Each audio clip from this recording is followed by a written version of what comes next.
반갑습니다. 매력있는 남자 야마카시입니다. 오늘은 여성분들이 만나면서 더욱더 사랑하게 될 남자의 유형은 어떤 남자 유형인가 제가 매우 현실적으로 알려드리고자 합니다. 많은 분들이 공감하실 거예요.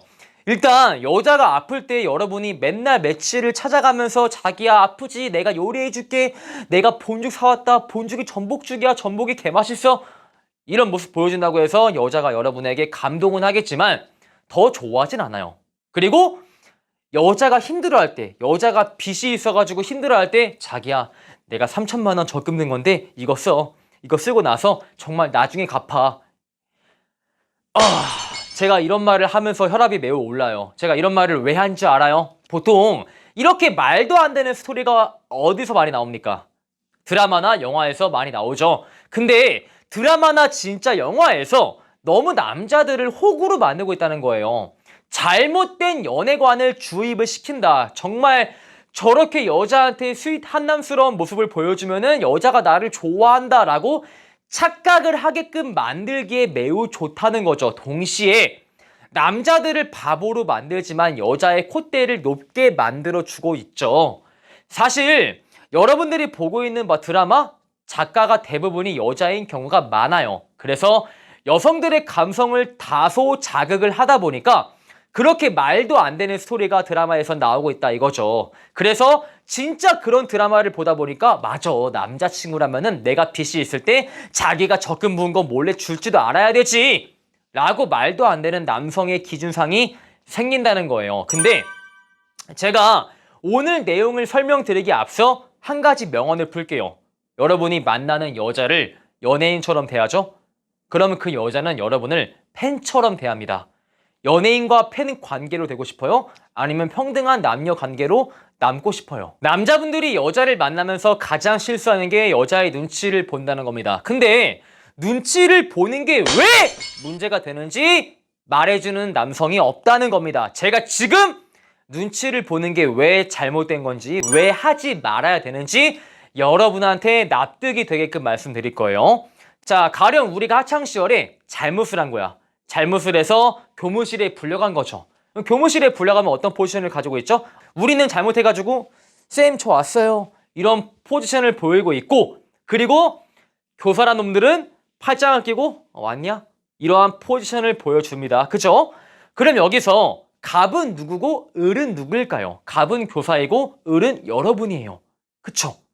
여기서 쌤 다신 안 그럴게요 죄송해요 라고 할 때 그 교사가 그 말을 잘 믿어주나요? 아니요. 믿어주지 않고 여러분한테 체벌을 가합니다. 왜? 여러분한테 진심이 보이지 않아서 그 말을 믿어주지 않는 걸까요? 아니요. 그렇게 힘의 원리라는 게 간단하지 않아요. 정말 이 학생이 다시는 그러지 않을 것 같아도 왜 안 믿어주는지 알아요? 갑에 있는 사람은 을에 있는 사람의 메아리를 잘 듣지 못해요. 애초에 귓가에 맴돌다가 바로 떠나버립니다. 그게 힘의 원리라는 거예요. 근데 이 말을 제가 왜 했냐면은, 자, 우리가 잘못했을 때, 우리가 을이었을 때 여러분이 교무실에 가서 눈치를 보면서 쌤 저 왔어요 왔습니다 이러죠? 근데 여자한테 이렇게 하게 되면 여기서 갑은 누구고 을은 누구일까요? 자, 가령 여자가 매번 늦게 와. 여러분을 만날 때마다 매번 늦게 오는 거야. 여러분이 진짜 얘가 그만 늦게 오게 하겠다 라는 생각이 들었지만 내가 이 말을 하면 여자가 떠나갈까봐 여러분은 어떻게 하십니까? 지연아 나를 만날 때 앞으로 늦지 않으면 안 될까? 라고 말을 하죠.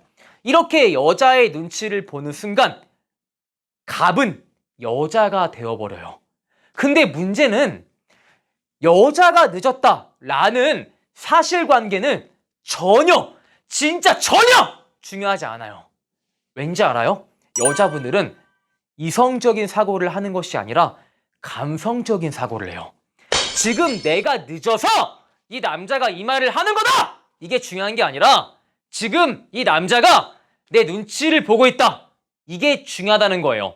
그래서 여러분이 눈치 보면서 여자한테 지연아 그만 늦어 하면은 여자는 미안해하는 것이 아니라 이 눈치를 보는 남자의 말을 내가 수용할지 말지 선택권이 나한테 있다 라는 생각에 도달하게 됩니다.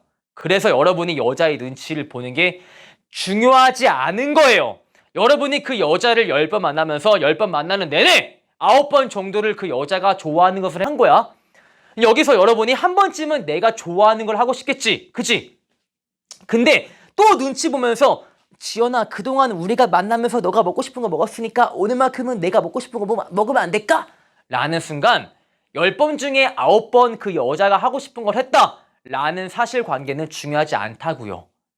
이 을에 있는 사람이 자기가 하고 싶은 걸 하겠대. 이 말을 들어줄까 말까 선택권은 나한테 있고 주도권은 나한테 있고, 내가 이 선택을 받아주던 받아주지 않던 그 남자는 여전히 을일 것이다 라는 감성적인 관계가 더 중요하다는 겁니다.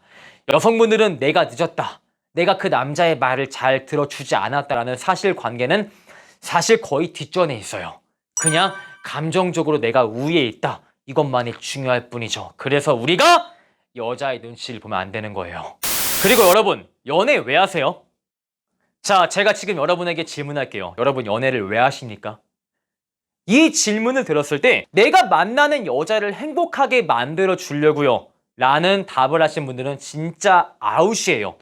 연애 시장에서 여러분의 값어치는 한없이 추락을 해버리고요, 여러분은 절대 그 여자한테 매력적인 남성으로서 다가갈 수가 없습니다. 왜 그런 걸까요? 자, 그 여자를 행복하게 만드는 거 매우 좋아요.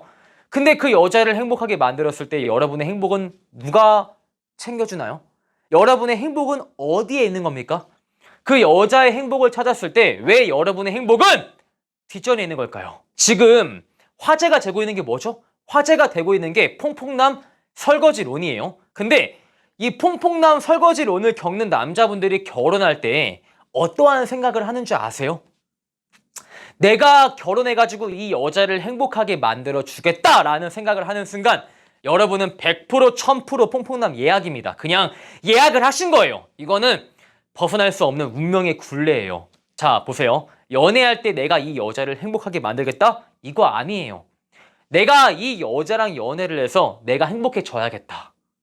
내가 이 결혼을 해서 내가 행복해져야겠다라고 여러분의 행복이 압도적인 1순위로 자리매김을 하고 있어야만 합니다. 근데 왜 도대체 우리는 여자의 행복을 1순위로 자리매김하고 있는 걸까요?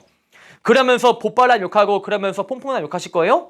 여러분이 이미 그러한 문화를 만들고 있잖아요. 그래서 지금부터라도 여러분의 행복을 위해서 연애를 하시고, 그리고 이 영상을 보시는 결혼을 앞두신 분들은 내가 결혼을 해서 이 여자를 행복하게 만들겠다가 아니라 이 결혼을 통해서 내 인생을 한층 더 행복하게 만들겠다라는 생각을 제발 부디 제가 하시기 바랄게요. 그리고 여러분, 제가 현실적으로 한마디 할게요.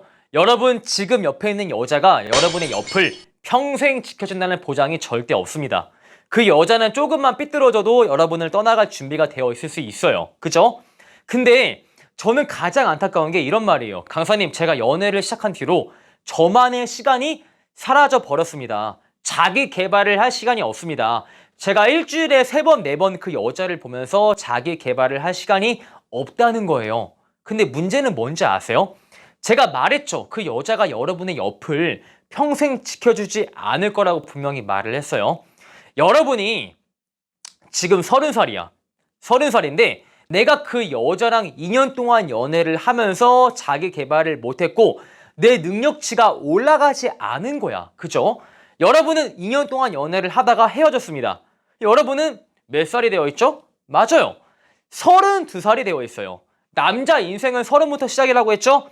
여러분은 분명히 30살의 나 자신과 32살의 나 자신에는 차이가 존재해야만 해요. 레벨업을 하고 능력치를 올리고 사회적인 지능을 함으로써 조금 더 괜찮은 남자가 되어 있어야만 합니다. 근데 내가 2년 동안 연애를 한 나머지, 너무 연애에만 몰두한 나머지 내 능력치가 그 어떤 것도 올라가지가 않은 거예요. 여러분, 나이는 먹었죠? 더 늙었죠? 근데 내 자신은 그대로죠? 고추만 더 안 서죠?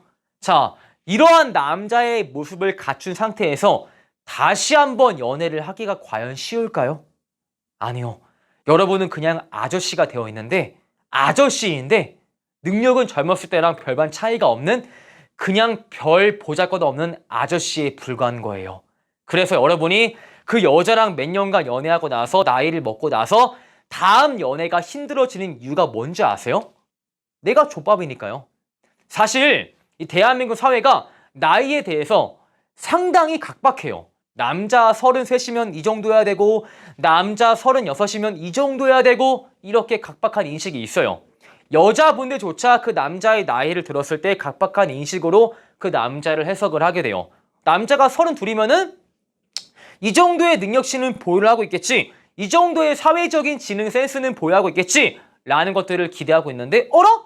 이 남자를 까놓고 보니까 이런 게 없네? 이 남자 나이가 32살인데 하는 짓은 20대 후반이네. 이렇게 인지해버리는 순간 여러분의 메리트는 정말 끝없이 추락을 해버린다는 거예요. 그래서 연애하면서 그 여자한테만 몰두하지 마세요. 연애를 2년 하든 3년 하든 4년 하든 간에 여러분의 레벨업은 차근차근 되고 있어야 돼요. 더 내가 나이를 먹으면서 내가 숙성이 되면서 더 괜찮은 남자로 거듭나야만 돼요. 근데 연애하는 기간은 지나고 있는데 내가 여전히 별 보잘것 없는 남자면은 나이 먹고 나서 그 다음 연애가 진짜 어려워져요. 제가 여러분을 위해서 현실적인 조언을 주는 거예요. 그리고 여러분의 연애가 1순위가 아니라 연애가 2순위에 있고 1순위는 나 자신을 위한 인생을 살고 있다 라고 해야지만 여자가 여러분을 더 좋아하는 법이에요. 자, 이렇게 해서 여러분이 여자를 만나면서 여자가 여러분에게 더 빠져들게 만들기 위해서 무엇이 필요한가? 제가 현실적으로 알려드렸습니다. 오늘 영상이 마음에 드시는 분들은 좋아요와 구독을 눌러주시고요. 추가적으로 매난 봄카페에 가입을 하시면 카사노바 어프로치 인터넷 강의의 일부를 드리기에 꼭 가입하시길 바랄게요. 안녕.